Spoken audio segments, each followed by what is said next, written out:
বন্ধুরা আসসালামু আলাইকুম। মাইক্রোসফট ওয়ার্ডে বেসিক কম্পিউটার কোর্সের নতুন আরেকটি ভিডিওতে সবাইকে স্বাগতম। আজকের এই ভিডিওতে আমি মাইক্রোসফট ওয়ার্ডের যে ক্লিপবোর্ড অপশনটি রয়েছে, এই ক্লিপবোর্ড অপশনের দারুণ একটি ব্যবহার আপনাদেরকে দেখাবো।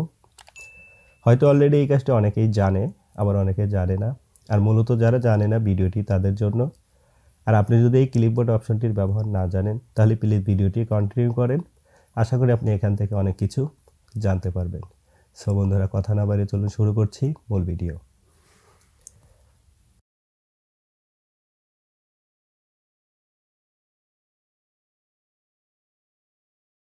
বন্ধুরা আপনারা আমার সামনে মাইক্রোসফট ওয়ার্ড ডকুমেন্টটি ওপেন দেখতে পাচ্ছেন এবং এখানে আমি কিছু ডকুমেন্টস আগে থেকেই রেখেছি। এখন আমরা যখন মাইক্রোসফট ওয়ার্ডে কাজ করি সেই ক্ষেত্রে আমরা যদি এই ডকুমেন্ট থেকে কোনো কিছু কপি করতে চাই, যেটা এখান থেকে আমার প্রয়োজনীয় যে ওয়ার্ডগুলো, যেটা আমি এখান থেকে যদি এই কম্পিউটার অর্থ এই অপশনটি এখান থেকে কত সালে এর আবিষ্কার হয়, জাস্ট এটি যদি আমি কপি করতে চাই সেই ক্ষেত্রে আমরা কি করি, জাস্ট এটাকে এইভাবে আমরা প্রথমে সিলেক্ট করি। এইভাবে সিলেক্ট করে কিবোর্ড থেকে Ctrl+C অথবা মাউসের রাইট বাটন ক্লিক করে কপি করে আমরা নতুন যে ডকুমেন্টে ব্যবহার করতে চাচ্ছি যা সেখানে গিয়ে কিবোর্ড থেকে Ctrl+V দিয়ে আমরা সেটিকে পেস্ট করি। সেই ক্ষেত্রে আমি যদি এখান থেকে এরকম প্রত্যেকবার একটা বিষয় করে এইভাবে কপি করি, যাতে এখন যদি আমি এই অংশটিকে কপি করতে চাই, যাতে এইভাবে সিলেক্ট করে আমাকে আবার কি করতে হবে, আবার সেই নতুন পেজে যেতে হবে। এখান থেকে আবার কিবোর্ড থেকে Ctrl+V দ্বারা পেস্ট করতে হবে অথবা মাউসের রাইট বাটন ক্লিক করে আমরা পেস্ট করতে পারি। সো এইটি কিন্তু অনেক হ্যাসেল যে আমাকে প্রত্যেকবার আরেকটি ডকুমেন্টে যেতে হচ্ছে, আবার সেটিকে কপি করে নতুন ডকুমেন্টে এনে পেস্ট করতে হচ্ছে। কারণ আমরা যদি এই কাজটি এইভাবেই করতে হয় তাহলে কিন্তু আমাদের বিকল্প কোনো ওয়ে নেই। অর্থাৎ এখন আমি আপনাদেরকে আরেকটু দেখাচ্ছি। ধরুন আমি এই জিনিসটিকে কপি করলাম, এখন এটিকে কপি করার পর আমি এই জিনিসটিকে এইভাবে কপি করলাম। দেখতে পাচ্ছেন আমি কিন্তু এইখানে যে কপিটি করেছি, আমি লাস্ট যে কপিটি করেছি সেটি কিন্তু আমার এখানে এসে কি হবে, পেস্ট হবে। দেখতে পাচ্ছেন আমি লাস্ট যে অংশটি কপি করেছি সেটি কিন্তু এখানে পেস্ট হচ্ছে। এক্ষেত্রে আমরা পূর্বে যে কপিগুলো করেছি সেগুলো কিন্তু পেস্ট হচ্ছে না, অর্থাৎ লাস্ট যে কপিটি করছি সেটি কিন্তু আমরা এখানে পেস্ট করতে পারছি। সো এই কাজটি আমরা ক্লিপবোর্ডের মাধ্যমে কিন্তু করতে পারি। অর্থাৎ আমরা যদি ক্লিপবোর্ড অপশনটি ব্যবহার করি তাহলে জাস্ট এখান থেকে আমাদের যে অপশনগুলো প্রয়োজন সেগুলোকে কপি করব, সেটি কিন্তু আমাদের এই ক্লিপবোর্ড অপশনে রেকর্ড হয়ে থাকবে। জাস্ট আমরা ওই পেজে গিয়ে সেটিকে পেস্ট করতে পারবো। সো বন্ধুরা আমি আপনাদেরকে প্র্যাকটিক্যালি একটু দেখাচ্ছি। বাম পাশে যে ক্লিপবোর্ড অপশনটি দেখতে পাচ্ছেন, এইখানে যে একটি আইকন দেখতে পাচ্ছেন, জাস্ট এখানে ক্লিক করতে হবে।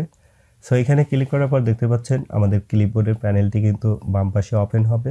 এখন আমরা এখান থেকে যে অংশটুকু কপি করতে যাচ্ছি জাস্ট সেই অংশটুকু আমরা কপি করব। সো আমি যদি এই অংশটুকু জাস্ট সিলেক্ট করে কিবোর্ড থেকে Ctrl+C, সো দেখতে পাচ্ছেন আমি যে অংশটুকু কপি করছি সেটি কিন্তু আমার ক্লিপবোর্ড অপশনের বাম পাশে দেখতে পাচ্ছেন সেটি কিন্তু রেকর্ড হচ্ছে।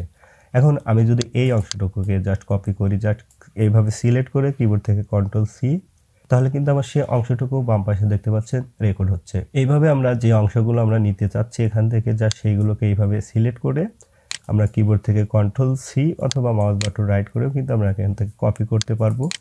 জাস্ট এইভাবে কয়েকটি কপি করে নিচ্ছি। ওকে, এখানে দেখতে পাচ্ছেন আমি বেশ কিছু জিনিস এখানে কপি করে নিয়েছি। আমি লাস্ট আরেকটি জিনিস এখান থেকে কপি করে দিচ্ছি, জাস্ট এইভাবে সিলেক্ট করে কিবোর্ড থেকে Ctrl+C। এখন আমরা চলে যাব আমরা নতুন যে ডকুমেন্টে এই অপশনগুলোকে পেস্ট করতে যাচ্ছি সেইখানে কিভাবে আমরা এই পেস্টগুলো করতে পারি। এখন আমি যদি নিউ একটি ডকুমেন্টে চলে যাই, জাস্ট এখানে যদি আমি পেস্ট করতে চাই, এখন আমি যদি কিবোর্ড থেকে Ctrl+V বাটন প্রেস করি তাহলে আমি যে লাস্ট কপিটি করেছি সেটি কিন্তু এখানে শো হচ্ছে। তাহলে আমি পূর্বে যে রেকর্ডগুলো করেছি, অর্থাৎ আমরা ক্লিপবোর্ডে যে রেকর্ডটি করেছি সেটিকে কিভাবে আমরা এখানে পাবো, এর জন্য আমরা কিবোর্ড থেকে উইন্ডোজ বাটন এবং ভি বাটনে যদি প্রেস করি তাহলে এরকম আমাদের সামনে এরকম একটি পপ আপ চলে আসবে। সো দেখতে পাচ্ছেন এখানে কিন্তু আমরা যে কাজগুলো করেছি সেগুলো কিন্তু আমরা দেখতে পাচ্ছি। এখন আমরা এখান থেকে না নিয়ে যদি এখান থেকে ক্লিপবোর্ডেও ক্লিক করি তাহলেও কিন্তু আমরা সেই কাজগুলো এখানে দেখতে পারবো।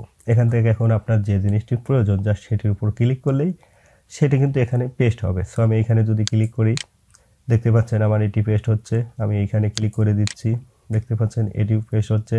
এখন জাস্ট এখানে ক্লিক করছি, এটিও পেস্ট হচ্ছে। এখন এইখানে ক্লিক করছি, দেখতে পাচ্ছেন এটিও পেস্ট হচ্ছে। সো দেখতে পাচ্ছেন কত ইজিলি কিন্তু আমরা জাস্ট রেকর্ড করে সেটিকে পেস্ট করে দিতে পারছি। আমাকে প্রত্যেকবার কিন্তু সেই ডকুমেন্ট থেকে কপি করে এনে আবার এইখানে পেস্ট করার প্রয়োজন পড়ছে না। আই হোপ আপনারা যদি মাইক্রোসফট ওয়ার্ডের এই ক্লিপবোর্ড অপশনটি ব্যবহার করেন তাহলে আপনাদের কপি পেস্টের কাজগুলো কিন্তু আরও ইজি হয়ে যাবে। সো বন্ধুরা আপনাদের হয়তো অনেকের এই ক্লিপবোর্ড অপশনটি এখানে শো না থাকতে পারে, সেই ক্ষেত্রে আপনার ক্লিপবোর্ড অপশনটি যদি এখানে না দেখতে পান, আপনাকে চলে যেতে হবে আপনার কম্পিউটারে যে সেটিং অপশন রয়েছে, জাস্ট সেটিংয়ে চলে যাবেন।